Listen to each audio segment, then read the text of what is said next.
Welcome back to the second installment of my read-through of classic Daredevil. After a pretty wacky start in the first 3 issues, I'm curious to see how the next few will play out with the introduction of more original foes for Daredevil to face. Now, could these guys have potential to be as notorious as Kingpin or Bullseye?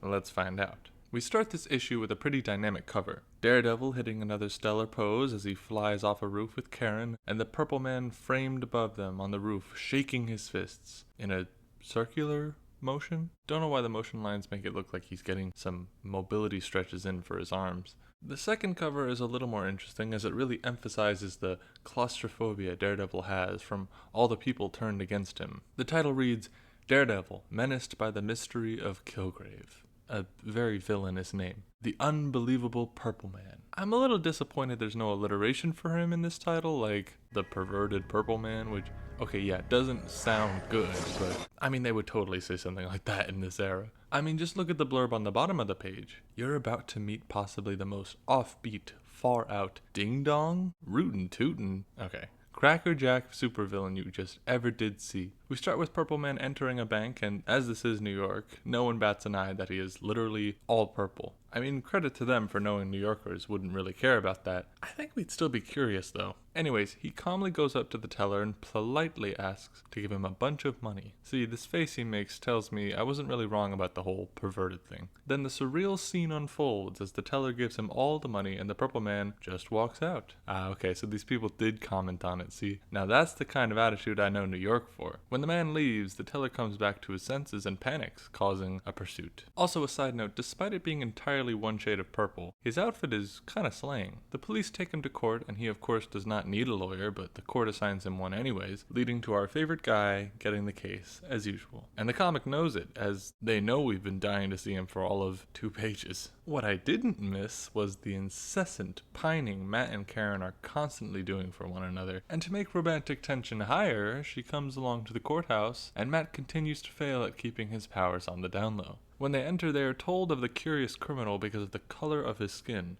Ugh. Look, I know this is the 60s, but... right, because it's purple. When Matt and Karen approach, Matt sees Kilgrave's true self, which sighted humans cannot see. What about sighted dogs? Is Matt on the same level as a dog now? Anyways, when they introduce themselves, Kilgrave displays his power for the two to see, much to their astonishment. As for why he even let himself get taken to a cell and much less to a court in the first place, I don't know. Of course, the first thing Kilgrave does is take Karen with him, because what else was she going to do there? Learn how courts work? Not in this comic. Of course, Matt is left unable to stop him, but after he leaves and the effect wears off, and he quickly changes to Daredevil, naturally, with his senses, he catches up to Kilgrave and tries to take him head on. And, of course, he is stopped by Kilgrave's power. I do find it funny Matt rules out hypnotism as his power because he's blind. Like, hypnotism doesn't have any auditory methods at this point in history, I guess. Alright. Either way, Daredevil displays his ability to resist Kilgrave, just because he has a strong will, I guess, and despite only being ever exposed to it once. Jessica Jones is fuming right now. With the crowd that's formed around them, and with no other options, Kilgrave sicks them on Daredevil. And without hurting them, Daredevil leaps into a tree as the crowd grabs at him and rips his little hood, which causes Daredevil to reason it was for the better anyways, as it is impractical, but wow, this thing lasted for what, maybe 1 issue? Because of all this scuffle, he loses the trail on Kilgrave and changes back to handsome Matt Murdock. Alright, comic, I get it. I am attracted to this man, you don't have to keep telling me about it. I get enough of that from Karen. With that, I'm also gonna just hold any comments I had on the whole bringing Kilgrave to his knees remark. Matt returns to the office Karen-less, which causes Foggy to blow up at him and, blame him for being blind? Like best friends do. Naturally, Foggy storms off to look for her. What, like she's just gonna appear in the streets? We cut back to the Purple Man hitting the next natural location in his conquest, the gym. The reason why is because he intends to use all the bodybuilders as bodyguards. Not the police who carry arms or weapons or anything like that. No, just really swole guys. After that, he makes his way to the Ritz Hotel, where he gets everyone on the top floor to leave. He then stands on the roof and proclaims that he's proven he is unbeatable, except against Daredevil's plot armor.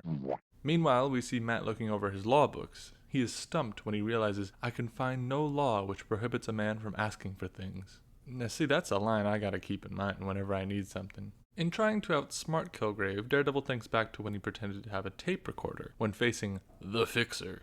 Okay, that joke is dead. And realizes, wait, why don't I actually do that? And with that, Daredevil just spawns one in his cane because I don't see him getting one or even have a text bubble saying how he got it. But okay. He also puts in a sheet of plastic, a surprise tool that will help us later. How much stuff is this cane holding in there? This thing has to be pretty heavy at this point, because wow. But now, Daredevil is on a mission to find this man. For once having stood near the Purple Man, Daredevil's razor-sharp senses could identify his voice, his pulse rate, footsteps, the odor of his hair tonic. Okay, I think we got the picture. Fair enough though, because that man's hair is slicked. He might be a weirdo, but the man has some style. All this running and jumping is all rather pointless though, because Kilgrave isn't even trying to hide his activities, which is really just making this super easy for Daredevil. Yeah, all these action shots are cool, but I guess Daredevil sitting in front of a radio wouldn't really keep your attention. Although unable to see, Daredevil's sense of direction is flawless. He is possibly the only human alive who can tell where north is by sensing the magnetic pull of the pole. Alright, this is a little silly. Like, I can get with the enhanced senses, but the page literally before this one, you said he is able to detect someone within one city block. And now he's a human compass? I do like that they mentioned Magneto in the asterisk, nice little continuity there. Anyways, if there was one thing I did miss, it was certainly the narration telling me how muscly Daredevil is, but not supple this time. Just smooth muscled. Thank you, Stan. Well, Daredevil and his smooth muscles make their way through the window of Kilgrave's penthouse, and action soon follows, of course. We have our typical action shots of Daredevil flying around, the unlikely dodging bullets by hearing the gun being pulled, but now we can add another feature to not just his moves, but his cane, as he snaps it into a boomerang. Yeah, Captain America can eat his heart out. And Daredevil doesn't need a dramatic pose either, he'll just stand there awkwardly as it comes back. As Kilgrave makes his escape, Daredevil stops the elevator door by throwing his club and jamming it. Man, this cane is really getting a workout this issue. And Daredevil swiftly kicks him through the door. All that's left for Kilgrave is to leverage Karen by standing her on the edge. Despite Daredevil giving up, Kilgrave pulls out a gun, which he certainly did not get from any of the Gym Bros, and kinda just makes them a little more redundant. Anyways, with a gun to Daredevil's back, this would seem like the perfect time for a backstory, to which Kilgrave is all too willing. Simply put, Kilgrave was a spy for a foreign power, you can probably guess, considering. He and a guard at an army ordnance exchanged shots, which resulted in some purple gas getting on him and turning him into the ultimate cosplay of the Purple Man from Five Nights at Freddy's. Alright, I'm sorry, but how could I resist the reference? After the explanation, Daredevil thanks Kilgrave and he shows that he got it all on tape, and using his shock, knocks the gun out of his hands and rescues Karen. When he sees this, Kilgrave can't help but show off his evil villain mannerisms as he waves his fists in the air when he sees Daredevil safe, and yells, "I'll get you, you're doomed." Sorry man, Dr. Doofenshmirtz did it way better. He runs downstairs to get control of some more people with his purple power. Oh, he definitely needs to patent that. And by using his purple power, he sicks yet another crowd on Daredevil, but this time, Daredevil takes yet another gamble and throws that sheet of chemically treated plastic on him. It works, and Kilgrave is wrapped up tight, like the figurative bow on this story. We then see Foggy return from out of nowhere. Was he just outside kicking a can around? And he and Karen reunite. The first thing Karen can think of though is if Matt is alright. I think these last two panels are just unbelievable. Karen is fawning over Matt, and Foggy says, "Sorry for literally devaluing you because you're blind. I was just a little upset." Teehee. And Matt shrugs it off and realizes he can't interfere with the relationship and walks away. The second is so terrible, but pretty much sums up this era. There goes one of the greatest guys in the world. It sure is a pity he's blind. And yet, for some strange reason, I sometimes feel he sees more than any of us. I guess I'm just a silly female. Oh my god. No words, man. I mean, it just speaks for itself. The other stuff was cringy. Oh yeah. But when I tell you I read this and my jaw dropped, and then I reread it and I could only hold my head in my hands. Classic Daredevil is really something. Hopefully the next issue is better, right? Oh. So in the last issue, we met the second original rogue for Daredevil, who's still alive at least. And in the quest to find more Daredevil rogues, this time Daredevil might just meet his match in the form of, this guy. This guy was on the table for being Daredevil's greatest foe, guys. I want you to imagine a universe where instead of facing off against Kingpin, the live-action Daredevil is facing off against a man in a Matador costume. Anyways, looking at this cover, that might just be the case. Either that or he can't believe he's facing off against such a stupid foe. We start with Daredevil swinging by a woman listening to a report of the masked matador, who has apparently been at large despite not using any firearms. Sounds pretty fearsome. So Daredevil vows to find him, one of the most daringly different foes of all time. You can say that again. After days of searching in the city that never sleeps, and luckily with the slow evening giving him a chance to hear the cape of the matador, Daredevil finds his next great enemy, standing in the middle of the street. Oh, I mean, waiting for a truck to come and hit him. I mean, he's waiting for the truck to come so he can throw his cape at it and crash it. Devious. Even though the drivers recognize the matador, they're just too nice to hit him. So like, if they weren't this nice, this plan would have totally backfired on him. Either way, Daredevil leaps into action against the matador, who lives up to his name as he confuses him with his cape. All that sensitive hearing and he can't tell what's a cape and what's a person. I guess you could chalk it up to his speed, which Daredevil comments on, and the cape making a great enough noise, but before they can keep fighting and have Daredevil undoubtedly beat him because there's nothing really formidable about him, a man nearby is falling from a construction site and Daredevil rushes to his rescue, as Matador just stands there like, what is happening? Daredevil grabs onto the other end of the rope without dislocating his shoulder and saves him. With that distraction though, Matador escapes, leaving Daredevil foeless and having to fade into the shadows as the police arrive. Yeah, good luck with that. With nothing he can do, Daredevil changes back to Matt Murdock, who walks in to hear Foggy on the phone with a client. Foggy tells him he'll be too busy to take Karen to a costume ball later that night, so he asks Matt to take her until he can make it. This love triangle is truly unmatched. Matt shares, I think, a little too much enthusiasm over the news, like, I wouldn't think that would be the best response in that situation. That's just me. Foggy is of course oblivious to this as Matt continues to secretly pine for Karen. Speaking of whom, Karen shows up ready to go in her Cleopatra costume, where the artists were really having a good time here, but all I'm wondering is where she got this costume from, because I know that translucent fabric is clearly not from Party City. As they take a cab to the party, Karen offers to go and get a costume with him, but Matt declines with the old "three's a crowd" excuse. But he would want to be alone with her. Bro is down so bad. When they get to the party, naturally who would be there but the Matador, who doesn't look out of place at all, but Matt can suss him out from his heartbeat. And what else could this master criminal be plotting as a follow-up to his last crime? Well, he was just gonna walk into this party and rob a safe in the middle of the room. Astounding stuff. Matt listens and realizes the best way to stop him is to just say very loudly the Matador could be doing that in the middle of the party, and it works. Karen is probably just thinking to herself, Matt is not very good at small talk. The crowd notices and turns to the Matador, but he simply evades them all. Again, really lucky no one here carries like a taser or projectile of any sort. Matt watches thinking he is helpless without an alibi to change into Daredevil, but very conveniently, Karen shoves him in a closet where it's safe. The one time where Karen's ableism works to his benefit, though she didn't have to rub it in with the whole "I want to see what happens" comment. Matt quickly changes while giving Michael Jackson a run for his money on his lean move, but as Daredevil jumps back into the fray, he is quickly overwhelmed by the cacophony of shouting and noise going on in the room. Despite this, Daredevil lunges at the Matador anyways, because that worked so well before, but this too fails because of all the noise that is too much to handle. Daredevil keeps trying to lunge at Matador to no avail and really just ends up embarrassing himself in front of the crowd of people who all start to think less of Daredevil. But if only they'd be quiet, if only I could explain to them.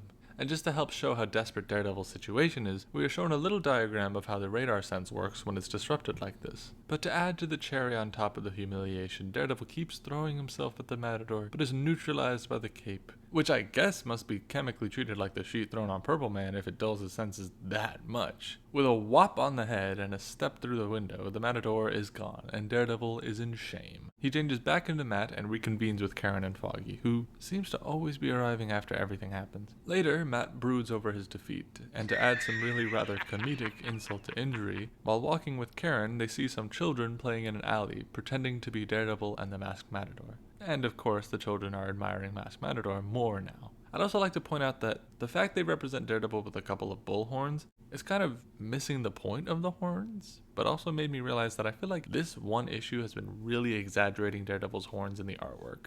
But they do make Matt look like a Chad in this panel, so, balance? Anyways, we cut to a scene of Matador breaking into a burglar alarm factory. I don't even know with this guy anymore. But we see him use all of his tools to break in this time, using his S2K. I'm not even gonna comment on the physics of vaulting with that thing. He gloats as he steals yet another item, proclaiming, "The world shall long remember the deeds of the Matador." Well, considering I've never seen him outside of this issue, I don't think that's gonna happen. Matador's motivations, however, are not just riches, but the glory he received from the crimes he commits, and thinks he can manipulate the public into thinking he's actually the underdog, even though multiple people saw him rob that safe at the party. After the successful theft, Matt reads it in the paper and sets out to take him down once and for all. But he must have gotten a little too swept up in the adrenaline, because then he starts thinking that he must proclaim his love to Karen no matter what she says. This man just had to be problematic. But right after he thinks that, Foggy bursts in with a decision he needs Matt's advice on. Foggy wants to propose to Karen. Oh, the drama. Matt cops out of giving an answer, which he seems to always be doing. Maybe that's why he's such a good lawyer. And Foggy determines he'll just flip a coin. Imagine marrying someone on the toss of a coin. This leaves Matt in distress, but he ultimately decides he can't say anything and he's destined to be forever alone. Which we all know isn't true, but he's just really melodramatic about it though. After his pity party, he goes out as Daredevil to the public library to do some reading on his foe, while also cracking some quips to himself as he makes his way in. One minute he's brooding, the next he's quipping. This issue really is a roller coaster, isn't it? Daredevil finds the man he's looking for, whose name is Manuel Eleganto, a world-famous controversial bullfighter who mysteriously disappeared after a mistake he blamed on the jeering crowd distracting him, and of course swears vengeance on the world, naturally. With this new knowledge, Matt sets a plan in motion to catch his crook once and for all, which starts with Matt Murdock calling the presses to announce the identity of Masked Matador. However, he convinces the presses that it was Daredevil all along, playing a ruse on everyone, and with no evidence at all, the press believe him and print the story. Of course, Foggy comes into the office and gets mad at Matt for not consulting him on giving a public statement. Okay, so I take it back what I said about Matt being a great lawyer, because Foggy seems to understand the practice way better than he does, but where he understands plenty of law, he doesn't seem to do so well with relationships, as he chickens out on proposing. Later that night, however, Masked Matador takes the bait and comes straight to the office where Daredevil is waiting for him. The fight ensues, with Daredevil doing much better without the noise to distract him, but he quickly throws himself out of his own window. He just really doesn't care that this is his frickin' window that he has to pay for to get more room to fight. Masked Matador gives chase up the fire escape and pulls out his sword while Daredevil pulls out his cane. Masked Matador jokes about his cane not being a good weapon, but he clearly doesn't know the things this thing is capable of. Like freaking breaking his sword in two? What is this thing made of? It can stop a boat rudder in full motion and now break a sword in half? Forget the bat belt. Daredevil's cane is way better. Daredevil makes sure to maintain an audience as he pummels the Masked Matador on the rooftops, and with another leap and announcing his real identity, to his shock, Masked Matador gets an iconic flying kick from Daredevil, who is really enjoying that move now. Makes me think he should be in a Marvel vs. Capcom game. And as Masked Matador tries to flee, all Daredevil has to do to stop him is step on his cape and get him to fall back into his waiting arms. Glad to see he's already moved on from Karen for someone else. And now Daredevil gets to mock Matador as he throws himself at him one last time just to headbutt him. The things this man will do for poetic justice. Just in time for the police to show up. And to lift Matt's spirits, everyone has thrown out their Masked Matador costumes. Foggy ends us off by saying how foolish Matt must feel making that mistake, because it seems all this man does now is get mad or show up after everything has happened. So that was another original rogue for Daredevil. I mean, after the owl, how low can the bar get? Well, today we found out, cause wow. I mean, this was entertaining, for sure. And you never know, if they can make foes like Calendar Man threatening, then there must be hope for this guy. So over the last two issues, we've encountered some interesting foes, to say the least. But this time, Daredevil finds himself up against Mr. Fear. Okay, that name might not be that great, but his costume is pretty sick. Especially that mask, so he's already a step up from Masked Matador. To add on, I think this is a pretty neat cover overall. I mean, nothing I can say except for Daredevil's pose being a little goofy, but that's it. Let's get into the next page, which has a little more to talk about, or maybe it has a little more to talk about, because wow, there is a lot of text here. It feels like I just clicked on a website without using ad block. We've got the title, then a blurb that actually mentions the Purple Man again, because even the writers know how all these villains are samey. Another bubble saying how great this issue is going to be, which at this point I can't even try to trust anymore. And another bubble, like a brooding wingless eagle, the dazzling Daredevil stalks the city's rooftops. Last time it was pumas, leopards, and tigers. Now it's an eagle, but a wingless eagle. So our story really starts when Daredevil overhears filming on a movie set, but is suspicious when he doesn't hear any script girl or police blocking off crowds. And he's even more suspicious when the scene that plays out is two criminals breaking into a bank, and one actually breaks the real iron bars, and somehow no one on set realizes this, despite them pointing out how similar they are to the actual criminals they're portraying. And if you thought Masked Matador's plans or something, these guys hired a film crew to shoot them while they rob a bank. These guys must work for anything if they'll show up anywhere with a whole camera and crew. Also, I know I brought this up last video, but I really hate the black eyes they give Daredevil here because it just looks creepy and soulless. However, like always, Daredevil hurls himself into action without knowing if there's a lamppost to catch himself. Look, I know he's a Daredevil, but this is just kinda stupid. But these guys wouldn't know that because Daredevil just keeps on quipping. Speaking of these guys, we now get a proper introduction to them. The first guy being the Ox, a member of the Enforcers, originally foes of Spider-Man, who's basically the ape from the third issue, and the Eel, who, is very slippery. Anyways, Daredevil gets familiar with his foes, unable to overpower Ox and unable to get a hold of Eel. And remember how I said these guys weren't really that smart? Yeah, so the guy whose whole gimmick is being too slippery tries to hold Daredevil in place while Ox hits him, and what do you think happens? Yeah, Daredevil slips out. The next page introduces us to our third and final foe for the issue, Mr. Fear himself, who Daredevil senses when he hears him pull out his gun. That, and he can hear him monologuing to himself. Maybe this is why the authors thought he was similar to the Purple Man. But when Mr. Fear fires his gun, Daredevil dodges, and it releases a gas whose function is a mystery to Daredevil. But in the next panel, Daredevil makes a desperate effort to leave, starting to panic. When Daredevil gets home, he can't deny that he was scared after that pellet was shot. Or was he really just scared? When Matt comes into the office, the only thing that the three can talk about is Daredevil's fight from yesterday and if he's really turned coward. And just in case you were feeling deprived of romance between Matt and Karen, Matt hears her heartbeat quicken when speaking to him, making him think it's because she loves him, or maybe it's just Daredevil. And if you thought that was a natural transition, we jump straight to the flashback of Mr. Fear, whose name is actually Zoltan Drago. Way cooler than frickin' Kilgrave. Bro had a name like that and chose the moniker Mr. Fear. We find out that he is the owner of a down-on-its-luck wax museum where Drago has made statues of a bunch of Marvel stars, including Owl and Electro. See guys, Marvel was always doing pointless cameos before the MCU, and here we learn the origin of Drago, who is of course so spiteful of the world for not coming to his wax museum, he decides to try and bring them to life to take over the world. What a surprise. And so we see probably the most disjointed origin yet. Drago, the owner and sculptor for his self-started wax museum, decides to go downstairs to his chemistry lab to bring them to life. Then a cat knocks over a jar of chemicals that cause him to become incredibly afraid. And with that, he decides that's how he's gonna become a villain. You know what, I'll give them this. At least they tried something different this time. I do like that he at least uses his talents to make the costume, so at least there's that. And by looking at all the statues he's made, he picks out the two henchmen he wants from established foes of other superheroes, because we can only introduce one villain at a time here. And by using his fear pellets, he gets info on where to find his sought-after lackeys and hires them using those same methods. Hey, if it works for Scarecrow, it can work for this guy. Also, just out of curiosity, I checked and found Scarecrow was made way before this guy, so maybe that's why he isn't a more prominent enemy. His next plot is to lure Daredevil by introducing a new wax statue he made of him. I thought nobody even came to this place, but what do you know, it works of course, as Foggy sees the ad in the newspaper, and the gang figures they'll all go after work. As it happens, the statue brings in lots of customers and they start flooding the place. So really, this whole villain arc could have been avoided if this guy was just better at business. Anyways, with all of the people here, the Fellowship of Fear is standing in the other room. I guess Drago just isn't gonna run his museum tonight when it's at its busiest. And because the Ox is all brawn, he opens the door to see if he can find Daredevil, but just ends up allowing Matt to pick up the fear pellet scent. And even Foggy sees him in the crack of the door. I mean, I guess the writers must have realized that Foggy was getting a little too one note.